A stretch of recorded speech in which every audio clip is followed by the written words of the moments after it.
অনেক লম্বা একটা রাস্তা, এই লম্বা রাস্তা জুড়ে আমি হাঁটছি। আপনাদের প্রশ্ন জাগতে পারে এই রাস্তাটা কি, কোথায়? আসলে এটা যেন তেন রাস্তা না, এটা হচ্ছে একটা রানওয়ে। ইয়েস।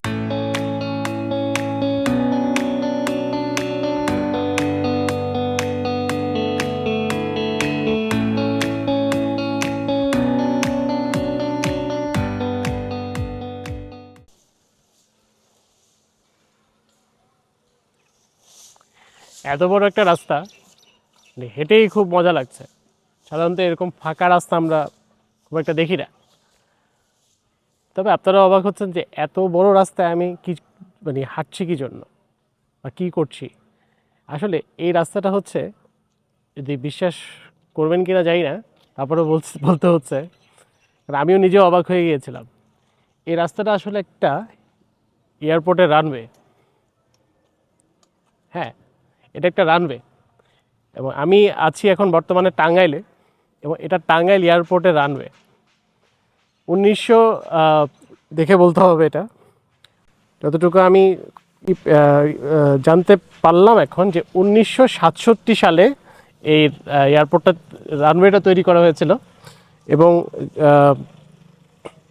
এগ্রিকালচার পারপাসে, মানে কৃষিকাজের ক্ষেত্রে হচ্ছে যে several cargo airbuses were used in the 1970s to spread pesticides in the local paddy fields. মানে কৃষি কাজের জন্য যে মালাপত্রগুলো আসা হতো, এয়ার কার্গো যেগুলো আসতো, এটা এগ্রিকালচার পারপাসে ইউজ করা হতো। এবং 1976 সালে এটা the airport remain unmaintained since 1976 due to the local administration negligence. তো এই তথ্যগুলো আপনারা উইকিপিডিয়া গেলে বলতে পারবেন, যেহেতু আমার কাছে খুব একটা তথ্য নেই। যখন আমি জানতে পারলাম যে এটা একটা রানওয়ে, খুব অবাক হলাম। এমন একটা রানওয়ে দেখুন, রানওয়ের মধ্যে কিন্তু আমরা আসলে হাঁটার সুযোগ পাই না, সেই সাহসটা আমাদের হয় না। কিন্তু এটা একটা রানওয়ে ছিল, এখনও রানওয়ে নামে পরিচিত, কিন্তু এখানে কোনো প্লেন নাই, কোনো এভিয়েশনের কোনো অ্যাক্টিভিটি নেই।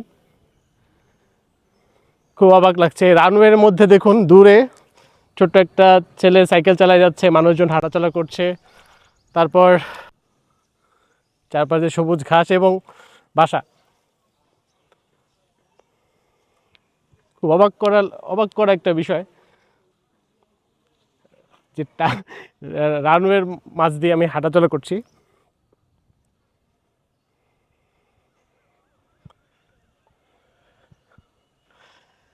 আমার সাথে যিনি আছেন, উনি রাজীব সাহানি, উনি ভিডিও করছেন।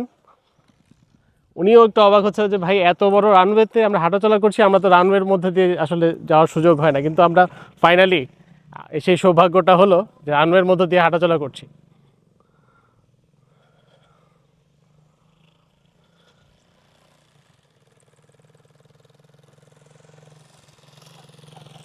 দেখুন একটা মোটরসাইকেলও চলে গেল।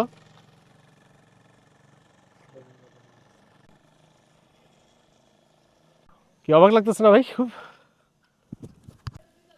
বুঝলি, আপনি যেটা বললেন যে সব সময় রানওয়ে দেখছি হচ্ছে প্লেনের সিটে বসে, আর হচ্ছে টিভি স্ক্রিনে।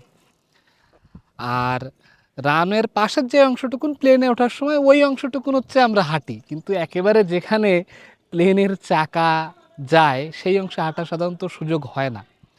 আর ঢাকা শহর বলতে হচ্ছে বাংলাদেশে আমরা এয়ারপোর্ট বলতেই বুঝি হচ্ছে ওই যে প্রধান যেই শহরগুলোতে আছে সেগুলো।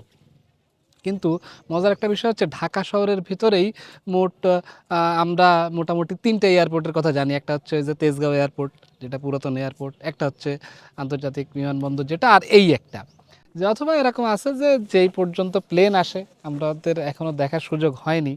যে আমরা মানে দূর থেকে শুধু দেখতেই পাচ্ছি, এটা অনেক দূর আসলে, মনে হচ্ছে যে কাছে ওই ওয়ালটার কারণে, কিন্তু হাঁটলে বোঝা যাবে যে প্লেন কত দূর পর্যন্ত যায়।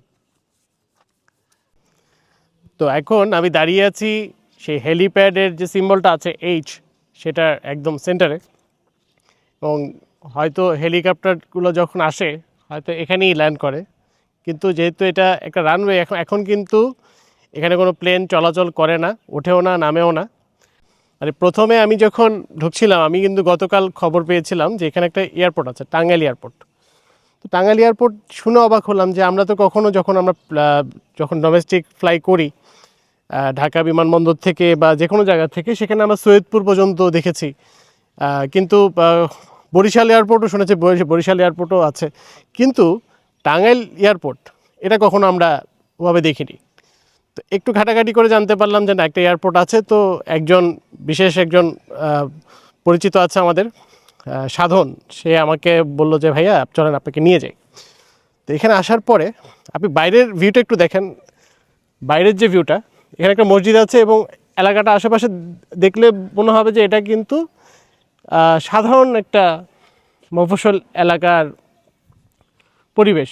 কিন্তু এই গেট দিয়ে ঢোকার পরে প্রথমে যখন আপনাকে যদি বলে না দেওয়া হয় যে এটা একটা রানওয়ে, তাহলে আপনি বিশ্বাস করবেন না এটা একটা রানওয়ে। যতটুকু জানতে পেরেছি, এটা আমি আবারও বলছি, কারণ এটা আমি বলছি না, এটা উইকিপিডিয়া থেকে আমি জানতে পেরেছি, আমি এখান থেকেই বলছি আপনাদেরকে। তো Tangail airport is an airstrip in Tangail in central Bangladesh. The airport was built in 1976 to Severe Tangail district and other nearby districts, mainly for agriculture purposes.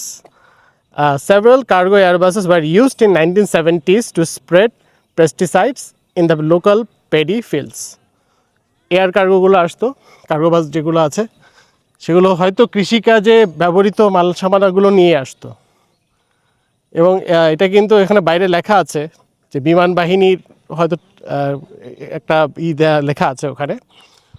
তো বিমান বাহিনী, এয়ারফোর্সের এগুলো কিন্তু ট্রেনিং করা হতো, ট্রেনিং পারপাসে এই রানওয়েটা ইউজ করা হয়েছে পরে। এবং 76 থেকে বোধহয় 1976 সাল থেকে এটা আর মেনটেনেন্সের মধ্যে ছিল না। যদি এমন হতো, আমি জানি না, এমনও হতে পারে ভবিষ্যতে যে এই রানওয়েটা হয়তো নতুন করে আবার ইউজ করা হবে, নতুন করে আবার চালু হবে। তো হয়তো আমরা ঢাকা থেকে ডাইরেক্ট টাঙ্গাইল প্লেনে করে আসতে পারবো।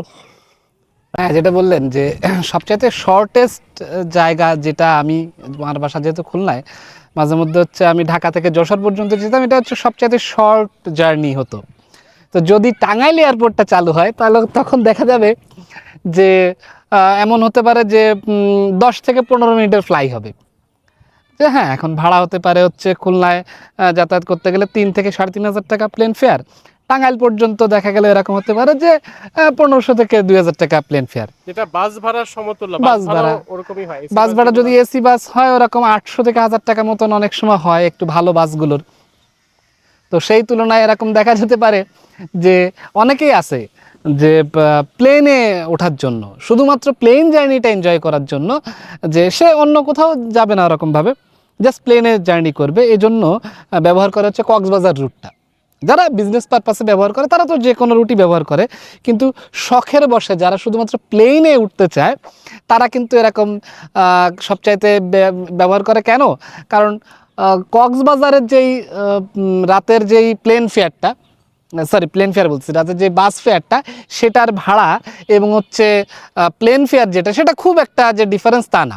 দেখা গেলো বাস ভাড়া হচ্ছে 2200 থেকে 2500 টাকা, আর প্লেন ফেয়ার দেখা গেল হচ্ছে 3800 থেকে 4200 টাকা, এরকম, এটা কম বেশি আছে। তো যদি এটা চালু হয় ভবিষ্যতে, তাহলে এমন হতে পারে যে অনেকে যারা হচ্ছে শখের বসে শুধুমাত্র প্লেন জার্নিটা এনজয় করবে, তারা কিন্তু ঢাকা থেকে টাঙ্গাইল পর্যন্ত আবার আধা ঘন্টা ঘুরে টুরে এসে আবার হচ্ছে টাঙ্গাইল থেকে ঢাকা শহরে চলে যাবে। দেখা যাক অদূর ভবিষ্যতে এরকম চালু হয় কিনা। চালু হলে তখন আমরা আবার আসবো। এখন বলে দিচ্ছি, যারা এই এয়ারপোর্টে ঘুরতে আসতে চান, এটা সবার জন্যই উন্মুক্ত। তবে বিমান বাহিনীর এখানে কিছু লোকজনও আছে এখানে, ওটা দেখানোর দরকার নেই। তো আপনারা কীভাবে আসবেন সেটা বলে দিচ্ছি। টাঙ্গাইল শহরে নেমে আপনারা পুরাতন বাস স্ট্যান্ডেও নামতে পারেন, বা যেখানেই থাকুন না কেন, ভাল্লুককান্দি এলাকাটার নাম ভাল্লুককান্দি। এই ভাল্লুককান্দি এয়ারপোর্ট বললে আপনাকে এই জায়গায় নিয়ে আসবে। তো আপনারা এসে এই জায়গাটা ঘুরে যেতে পারেন। খুব সুন্দর একটা জায়গা, খুব ইউনিক একটা জায়গা। এবং এই দাওয়াত আমি টাঙ্গাইলবাসীর পক্ষ থেকে আপনাদেরকে দিয়ে যাচ্ছি। আর এই বলে শেষ করছি। খোদা হাফেজ।